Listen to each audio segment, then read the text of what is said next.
Hi, I'm Luna, and this is Luna Report. A simple worker at an ice arena suddenly took part in an elite figure skating competition and made the entire hall shut their mouths. What happened next? Find out in tonight's episode of Luna Report. Back to you in the studio. Thank you, Luna. Back to the studio, and we begin. The National Figure Skating Tournament in Chicago was the kind of spectacle that smelled like ambition and Chanel. NBC cameras panned across a crowd laced in diamonds and designer tracksuits. Every corner of the ice arena buzzed with the prestige of power, coaches in tailored parkas, journalists flipping through stat sheets, and judges from the International Federation murmuring in multiple languages behind velvet ropes. After the final competitor bowed, the tension that gripped the room eased like a held breath finally released. Teen skaters in embroidered Federation jackets spilled out into the halls with lattes and air kisses, laughing too loud, too sharp. And then Lena stepped onto the ice. No spotlight, no music, no introduction, just a technician in a scuffed maintenance jacket pushing an old mop across the rink. Her mittens were torn at the thumb and the mop bucket squeaked with every step. She was met with instant scorn. From a corner of the bleachers, a girl with a sleek bun whispered to her coach, "Who let the janitor on the ice?" A cluster of competitors giggled. "Maybe she's here to clean up all the losers' dreams," one said, sipping her iced almond latte. Another chimed in cruelly, "Watch your step, mop girl. This ice is for skaters, not spills." They laughed harder than necessary, as if they needed her to hurt. And she did, quietly, visibly. Lena's shoulders tightened, but she said nothing, just pushed the mop forward, sweeping over the deep grooves left by gold-bladed skates. A boy in Team USA colors tossed his empty cup toward her mop bucket. "You missed a spot, sweetheart. But hey, quad jumps are tough when you're dodging coffee stains, right?" Even the younger coaches didn't stop it. Some smirked. Others stared through her as if she didn't exist. But Lena heard every word, every chuckle. She swallowed it like stone. She didn't cry, didn't look up. She just kept working until the lights dimmed for a scheduled break, and that's when everything changed. With the mop set gently to the boards, Lena shrugged off her faded jacket. Underneath, a simple black leotard. The chatter hushed like a switch was flipped. "What the hell?" someone whispered. She pushed off with the side of one worn skate. No music, no fanfare, just motion. She glided with chilling precision across the rink, her body low controlled a silent storm of perfect form. Every step was a line carved into glass, a toe loop flawless, a triple salchow effortless. She moved like she wasn't skating on ice, but commanding it, rewriting every smug assumption with the echo of her blades. The room stilled. No camera crew knew her name. No federation had sanctioned this performance. But the ice, it knew her. One coach, pale-faced and blinking hard, whispered to a colleague, That's not possible. That's ice ballet. That's mastery." She landed a quadruple Lutz. Perfect, silent, devastating. And when it ended, she didn't smile, didn't look for applause. She bowed once, elegant, solemn, and walked back to her mop. The arena didn't breathe. But then, from the judge's box, a single pair of hands began to clap, measured, resolute. It was him, the stone-faced international judge known for never showing emotion. Cold, feared, unshakable. He stood. He walked across the ice toward her. "You are no longer a technician," he said, his voice cutting through the stunned silence. "You are a competitor. Tomorrow you come with me. I am your new coach." Lena said nothing. She just nodded once and picked up the mop. By morning, Lena's name was already rippling through the corners of skating forums and encrypted judge group chats. Someone had leaked a blurry phone recording, her silent choreography slicing across the ice like a secret too bright to stay hidden. The video had no title, just a caption. "Who is she?" But inside the Federation Lounge, where velvet curtains muffled real power, no one asked that with wonder. They asked it with suspicion. "She's not even on the roster," one administrator snapped, pacing in red-bottom heels. "No credentials, no background. That girl is a lawsuit waiting to happen." "She's a mop girl," sneered a Federation representative, sipping espresso from a porcelain cup. Letting her perform was a security breach, not a miracle. Meanwhile, Lena sat alone on a bench outside the stadium. Her black leotard was hidden beneath a heavy hoodie. The mop cleaned, wrapped in a towel, leaned beside her like a sword put back in its scabbard. She hadn't spoken all morning, not even when the elite coach Pavel Ilyin had returned with a signed waiver in hand. "You're in the competition," he said. "My name guarantees it." She only nodded. Back inside, the faces that had laughed now twisted with confusion.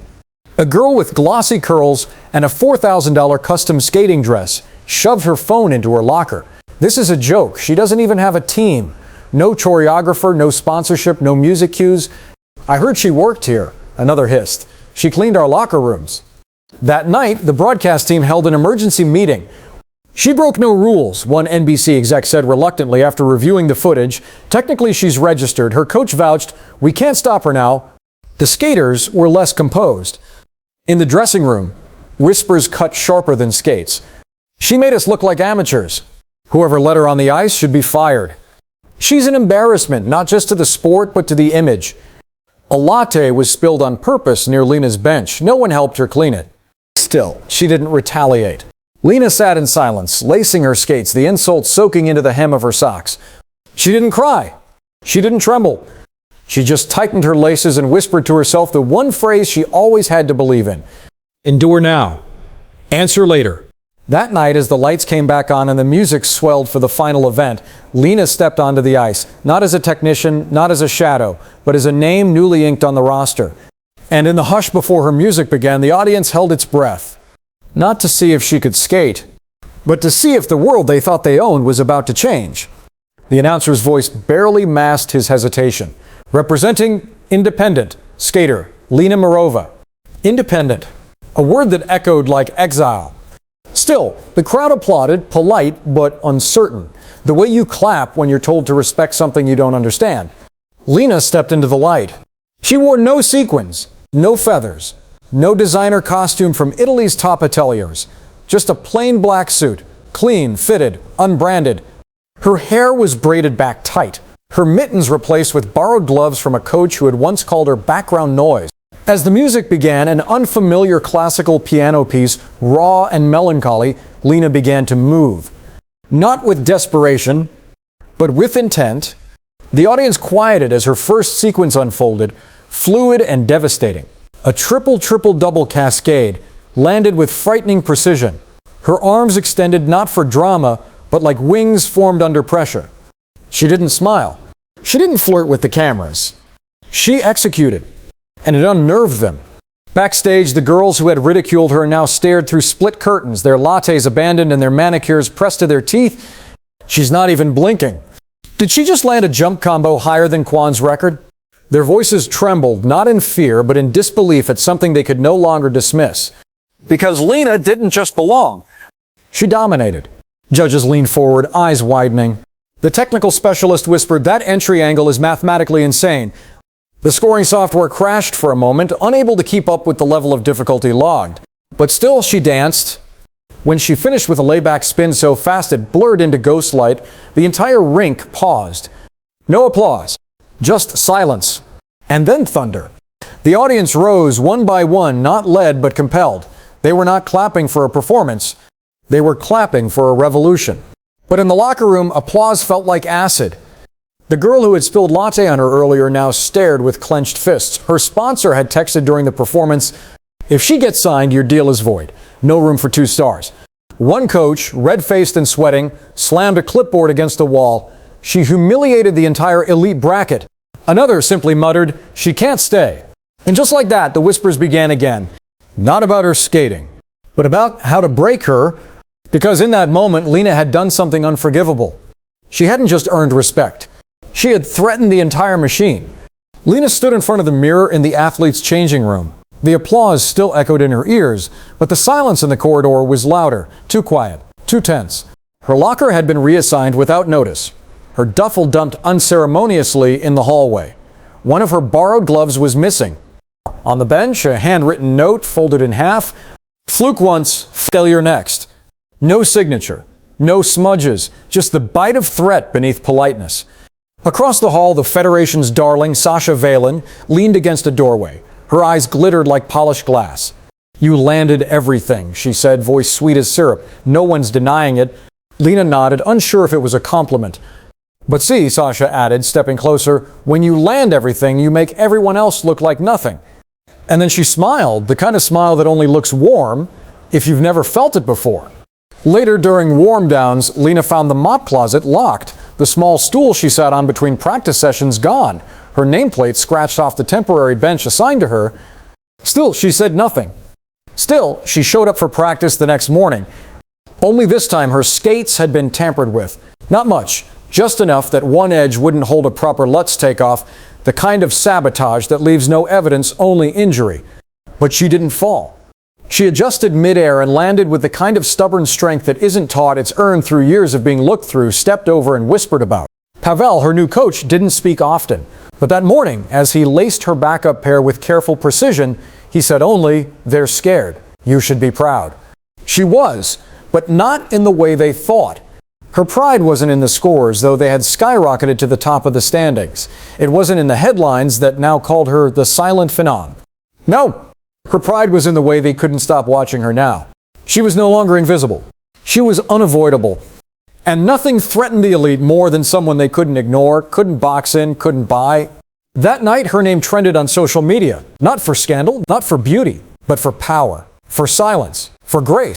But with fame came fury. In an emergency meeting, the Federation whispered of new qualification reviews.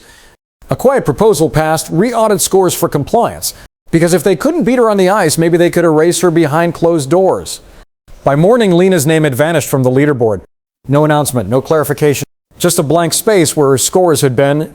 She stood in the athletes' hallway, staring at the digital screen as competitors filed past. Some looked away, some smirked. A few raised their phones, already drafting captions. Guess the janitor didn't qualify after all. Her coach Pavel stormed into the officials' lounge, demanding an explanation. He returned an hour later, his jaw set tight as bolts.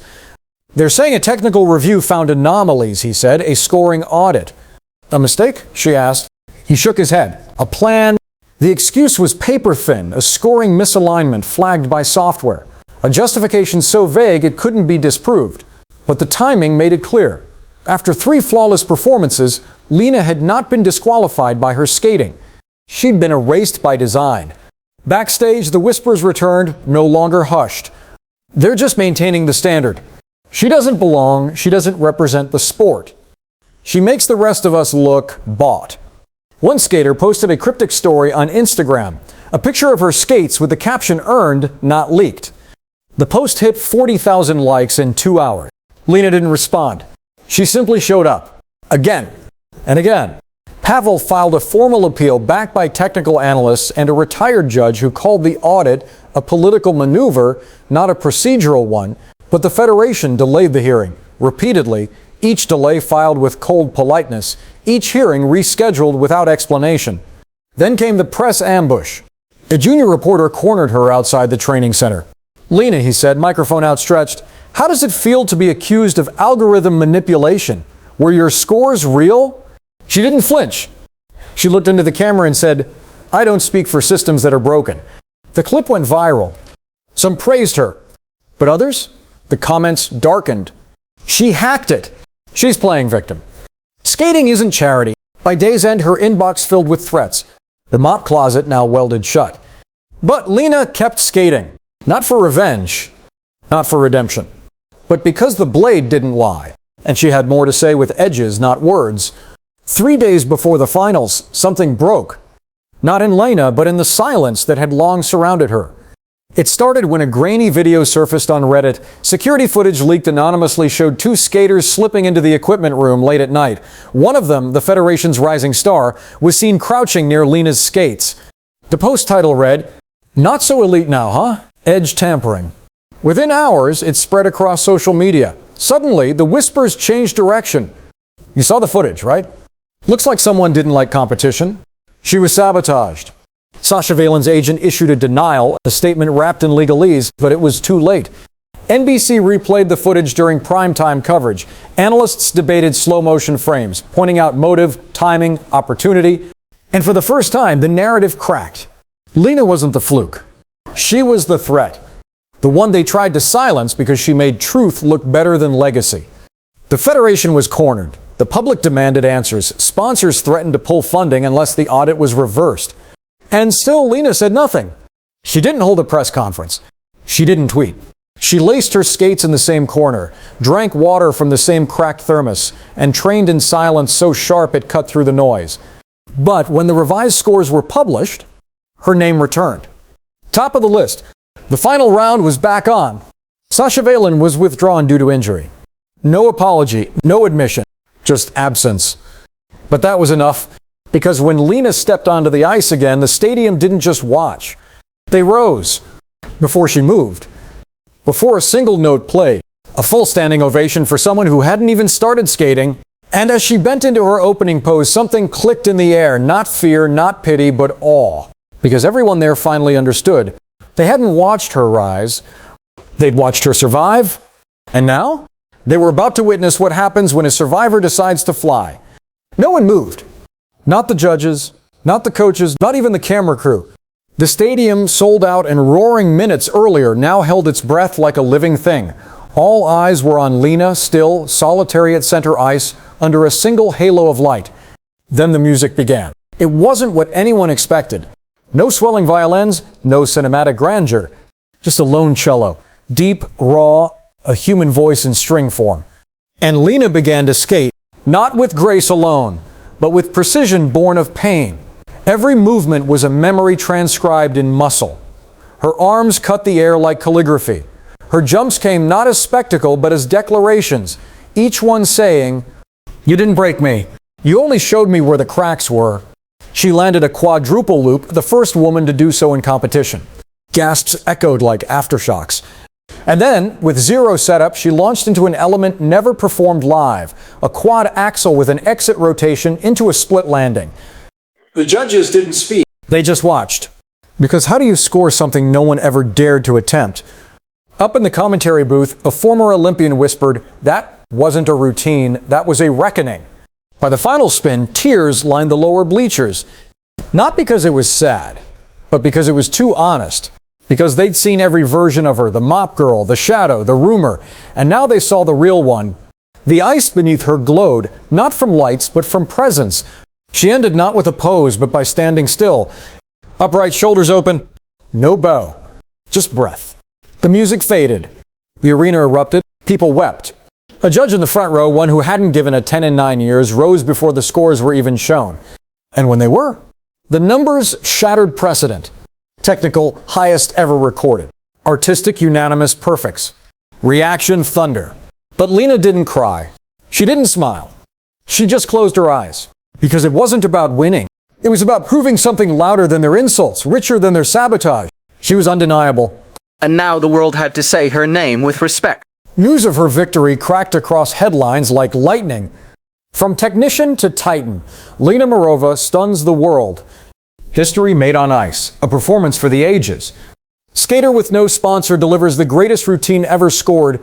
Overnight, Lena became a symbol, not just of excellence, but of resistance.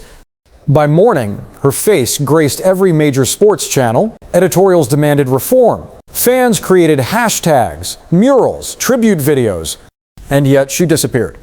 She skipped the post-show interviews, declined all late-night appearances. When the MC called her name for the closing ceremony, she stepped forward in the same black warm-up suit. No tiara, no makeup, just her, unadorned. She bowed once. That was enough. But the Federation, it wasn't done. Behind closed doors, officials scrambled. Sponsors pulled endorsements from skaters linked to sabotage. Investigations reopened files long buried. The girl who spilled the latte, gone. Quietly expelled from the national program for conduct violations. Her last Instagram story, a tearful, shaky apology, was met with rage and ridicule. "You laughed while she bled for the sport. Sit down." The coach who once blocked Lena from practice ice was suspended indefinitely. His statement to press, "I didn't know who she was." But that was the point. They never asked who she was. The judges who failed her 5 years ago, quietly dismissed under review-based restructuring. One Federation executive tried to speak in a panel. She came from nowhere and was cut off by a commentator who growled, "No, you just weren't looking." Even the rink itself, the one where she mopped floors, reached out with a glossy invitation. Would she return for a hometown ceremony? She never answered. She never needed to. Because in 3 months, she would take the world stage again. This time at the World Championship. With Pavel at her side, with the black leotard pressed and waiting. And when she entered the arena in Oslo, flags waved with her name, entire sections in black. The crowd chanted a word once whispered with disdain. Lena. The Oslo rink was cathedral quiet. Not from reverence, from anticipation. Every ticket had sold out in minutes. The line wrapped around the venue for hours. Fans draped in black scarves and jackets, wearing mittens with torn seams, a tribute to the girl who changed everything. Inside, the walls hummed with tension. Flags from 50 nations hung above the ice like watching eyes. Lena stood at the edge of the rink, breathing slowly. The final round of the World Championship. She'd said no to custom costumes, no to choreographers trying to capitalize, no to every endorsement that wanted to pin a logo on her back. All she brought was herself and the truth. The judges this time didn't blink. They watched her like a reckoning. From the first beat of music, the crowd knew this wasn't a performance. It was prophecy. She moved not like someone proving something, but like someone who had already survived the worst. Her opening sequence, a triple axel into an immediate quad toe loop, shouldn't have been physically possible. The arena gasped. Coaches clutched clipboards. And then came the moment. Mid-routine, she paused. No music, no movement, just one breath. Then she dropped into a spin sequence so fast it blurred into smoke. It ended with a one-footed, knee-bent spiral across the entire length of the rink. Her arms wide, her head lifted. Not begging for applause, commanding it. The world erupted. By the final note, the flags had dropped. Coaches stood, judges stood. Even the international delegate who hadn't applauded in 20 years wiped his eyes. When her score appeared breaking the world record by a margin no one believed possible, no one complained. No protests were filed. Even her old rivals didn't object. Because how do you argue against the storm? The medal ceremony was short. Lena didn't cry. She didn't kneel. She stood still while her flag rose, black stitched with silver, and the anthem played. And around her, the world bowed. Not just to the skater, but to the idea that someone could rise through ash and ice and still not need to scream to be heard. The morning after her historic win, a quiet fury swept through the sport. Not Lena's, the world's. Clips of her early humiliation resurfaced. The taunts, the spilled latte, the note on her locker. A thread went viral on X. She mopped your ice, you mocked her, she outskated your legends, now sit down. The fallout was swift. The girl who'd laughed first caught faking support in a tearful TikTok apology. It backfired. Viewers dissected her past posts, exposed her cruelty frame by frame. She was banned by the Federation for conduct violations. Her sponsors dropped her by nightfall.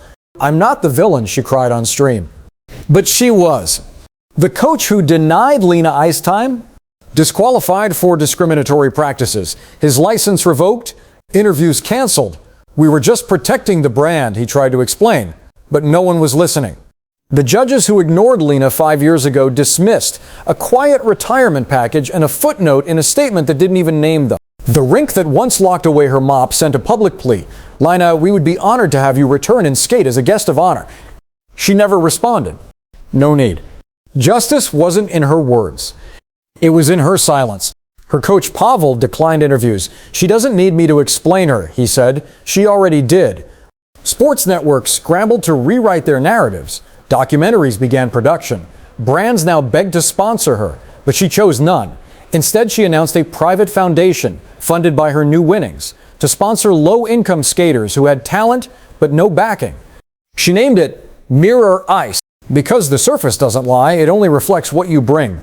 Lena returned home to no parades, no TV specials, just her old apartment above the bakery. The mop still in the closet, her blades on the shelf, and a folded black leotard resting like armor. When asked in a rare interview why she skated through humiliation, through sabotage, through silence, she simply said, "They gave me nothing. I gave them truth." Then she stood. And the world stayed seated, not out of cruelty, out of reverence, because they finally understood. She was never meant to be seen. She was meant to be remembered.